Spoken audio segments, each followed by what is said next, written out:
Hello dear students, my name is doctor Nirav Soni અને ખાસ કરીને આપણે વાત કરીએ કે ગુજરાતી મીડિયમની અંદર વિદ્યાર્થીઓને દાખલા આધારિત ક્વેશ્ચનની અંદર તકલીફ પડતી હોય છે. એ દાખલા આધારિત ક્વેશ્ચન કયા? તો કે તમને ખબર છે ગ્લાયકોલિસિસ અને ક્રેબ ચક્રમાં. એમાં ખાસ કરીને ગુજરાતી મીડિયમના વિદ્યાર્થીઓને ખબર નથી કે એસએલપી શું છે અને ઓએલપી શું છે. તો પહેલાં હું તમને એસએલપી અને ઓએલપીની વાત કરી દઉં. એસએલપી એટલે શું? તો કે એસએલપી જેને આપણે કહીએ છીએ સબસ્ટ્રેટ લેવલ ફોસ્ફોરાયલેશન.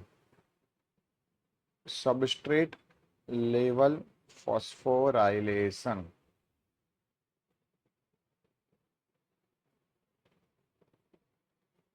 જેને આપણે કહેવાય આધારક આધારિત ફોસ્ફરીકરણ.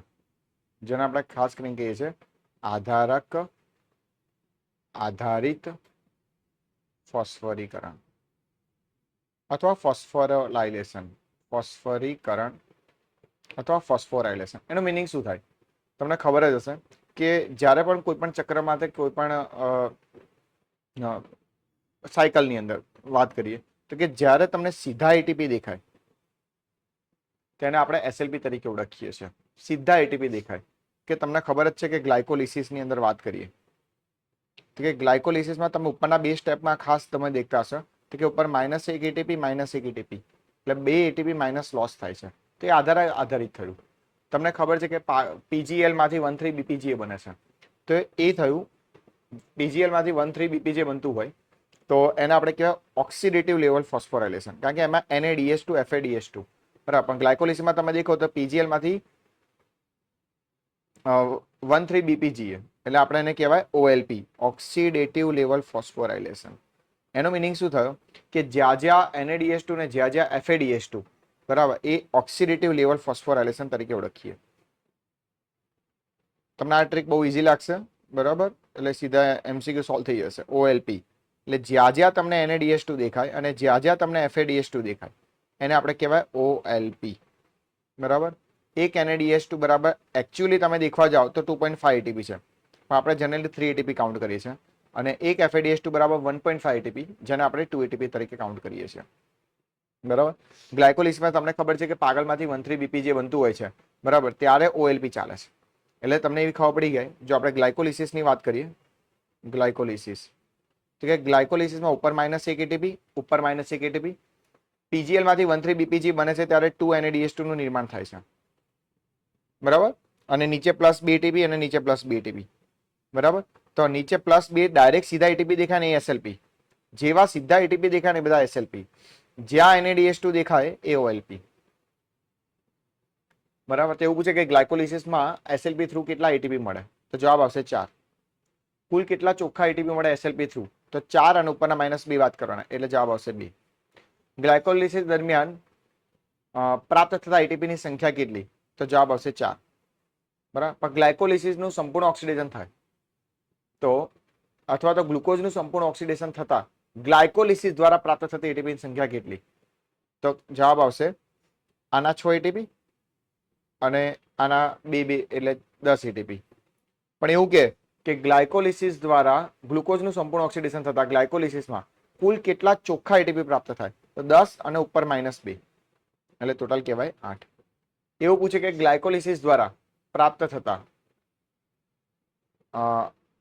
એટીપીની સંખ્યા કેટલી જો એ ઓક્સિડેટિવ ફોસ્ફરીકરણ થતું હોય તો જવાબ આવશે 6 એટીપી. કારણ કે ઓક્સિડેટિવ ફોસ્ફરીકરણમાં 2 NADH2 બને છે. ઘણા બધા ક્વેશ્ચન બની શકે. આપણે વાત કરીએ ક્રેબ ચક્રની. ક્રેબ સાયકલ જેને આપણે TCA સાયકલ તરીકે ઓળખીએ છીએ, ટ્રાય કાર્બોક્સિલિક એસિડ સાયકલ. તમારે મને કોમેન્ટ સેક્શનમાં જણાવવાનું છે કે TCA કેમ કીધું, ટ્રાય કાર્બોક્સિલિક એસિડ કેમ કહેવામાં આવે છે બરાબર. તમને ખબર છે ક્રેબ ચક્રની અંદર તમને ખબર છે સક્સિનાઇલ કોએમાંથી સક્સિનિક એસિડ બનતું હોય ત્યારે તેમાં જીટીપી માંથી GDP + P અને એ P નો ઉપયોગ થઈને ADP + P ATP બને. એટલે ક્રેબ ચક્રમાં તમને ખબર છે કે SLP થ્રુ એક જ એટીપી મળે છે. ક્રેબ ચક્ર જનરલી પૂછીએ તો એક જ વખત કાઉન્ટ કરવાની છે, પણ ગ્લુકોઝનું સંપૂર્ણ ઓક્સિડેશન થાય તો ગ્લાયકોલિસિસ એક વખત ને ક્રેબ ચક્ર 2 વખત ને વચ્ચેનું મધ્યસ્થી સંયોજન 2 વખત. પાયરુવિક એસિડમાંથી એસિટાઇલ કોએ કહે બરાબર. અને આપણે વાત કરીએ કે ક્રેબ ચક્ર એટલે નીચેનું ચક્ર જ ગણવાનું, ઓસાછી આવો કેસ ફરમાવો બરાબર. આ ચક્ર જ ગણવાનું છે. મધ્યસ્થી સંયોજન ક્રેબ ચક્રનો પાર્ટ નથી. પૂછે તમારે મને કોમેન્ટ સેક્શનમાં જણાવવાનું છે કે મધ્યસ્થી સંયોજન કોષની અંદર કઈ જગ્યાએ ચાલે છે. હવે વાત કરીએ ક્રેબ ચક્રમાં ઓએલપી કેટલા મળે છે, તો કે જ્યાં જ્યાં NADH2 જ્યાં જ્યાં FADH2 ત્યાં કહેવાય oxidative level phosphorylation. Oxidative level phosphorylation જ્યાં જ્યાં NADH2 જ્યાં જ્યાં FADH2. તો તમને ખબર ક્રેબ ચક્રમાં કેટલા NADH2 બને છે? 3 NADH2. કેટલા FADH2 મળે છે? 1 FADH2. તો ક્રેબ ચક્ર પૂછે તો ફક્ત કેટલી વખત કાઉન્ટ કરવાનું? એક જ વખત કાઉન્ટ કરવાનું, બરાબર. પણ ગ્લુકોઝનું સંપૂર્ણ ઓક્સિડેશન થાય તો ક્રેબ ચક્ર 2 વખત કાઉન્ટ કરવાનું, બરાબર. ખાલી ક્રેબ ચક્ર પૂછે તો મધ્યસ્થી સંયોજન નેવર કાઉન્ટ, બરાબર. તો તમારો આન્સર ખોટો આવશે. ક્રેબ્સ ચક્ર જો તમે ગણવા જાઓ તો એક વખત કાઉન્ટ કરો તો ઓએલપી થ્રુ કેટલા એટીપી મળે? 3 NADH2 1 FADH2. 3 NADH2 એટલે ગુણ્યા 3 કરો એટલે 9 એટીપી અને 1 FADH2 બરાબર 2 એટીપી એટલે 9 ને 2 11 અને 1 એટીપી આવ્યો આધારક આધારિત. જો SLP ગણે તો ટોટલ ક્રેબ ચક્રમાં કેટલા એટીપી છે? 12 એટીપી. પણ ફક્ત ઓએલપી થ્રુ પૂછે તો 11 એટીપી આવશે અને SLP થ્રુ પૂછે તો 1 એટીપી આવે. જો ક્રેબ ચક્ર 2 વખત ચાલે તો 12 ગુણ્યા 2 એટલે કેટલા થયા? 24. મધ્યસ્થી સંયોજનના 6 30, મધ્યસ્થી સંયોજનના 6 30 અને ગ્લાયકોલિસિસના 8 એટલે કેટલા થયા? 38 એટીપી. જો તમને આ વિડીયો ગમ્યો હોય તો મારી ચેનલ લાઈક કરો, સબસ્ક્રાઇબ કરો અને શેર કરો. Thank you students. Thank you for watching my video.